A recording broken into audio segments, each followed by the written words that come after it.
నారాయణపేట జిల్లాలో భారత్మాల బాధితులకు పరిహారం చెల్లించాలని కలెక్టరేట్ను ముట్టడించారు బాధితులు. మరికల్ నుండి రాయచూరు వెళ్లే రహదారి నిర్మాణం కోసం 6 ఏళ్ల క్రితం భూసేకరణ జరిపారు. అయితే అధికారుల నిర్లక్ష్యం వల్ల ఇంతవరకు భూ పరిహారం చెల్లించలేదని బాధితులు నిరసిస్తూ నారాయణపేట కలెక్టరేట్ ముట్టడించారు. ఈ ముట్టడిలో 19 గ్రామాలకు చెందిన 150 మంది బాధితులు పాల్గొన్నారు.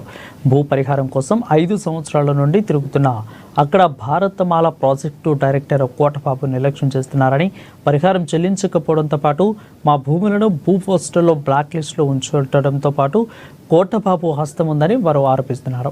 కావున వెంటనే మాకు పరిహారం చెల్లించి మమ్మల్ని ఆదుకోవాలని కోరుతున్నారు. రైతులు కలెక్టరేట్ను ముట్టడించారు. మా భూములు వచ్చేసి భారత్మాలలో పోయినాయి. గత 6 సంవత్సరాల నుంచి మా భూములు అమ్ముకోలేక మరియు ఎవరికి పెట్టుకోలేక చాలా తీవ్రమైన ఇబ్బందులతో గురవుతున్నాము.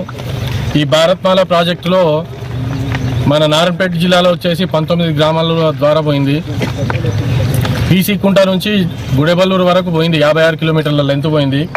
గత 5 సంవత్సరాల నుంచి వీళ్ళు కాలయాపన చేస్తూ మాకు నష్టపరిహారం చెల్లించినా కూడా ప్రతి ఊర్లో ఒక 10% చెల్లించి భూరాజ్ పోర్టల్ అనే ఒక పోర్టల్ పేరుతో అందరికీ తీవ్రమైన ఇబ్బందులకు గురి చేస్తూ ఇంకా మరియు భూములు మాత్రం ప్రస్తుతానికి కూడా అమ్ముకోవాలి ఇంకా వీలు లేనట్లు చేసిండ్రు.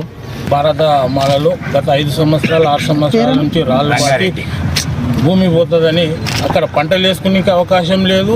ఇక్కడ అమ్ముకుంటామంటే కూడా అది రేటు కూడా మీరు ఇచ్చే రేటు ఒక గుంట కూడా రాదు. ఆ రేట్ ప్రకారం 70 లక్షలు 80 లక్షలు మార్కెట్ నడుస్తుంటే మీరు 13 లక్షల రూపాయలు ఇస్తే ఒక గుంట కూడా రాదాడ.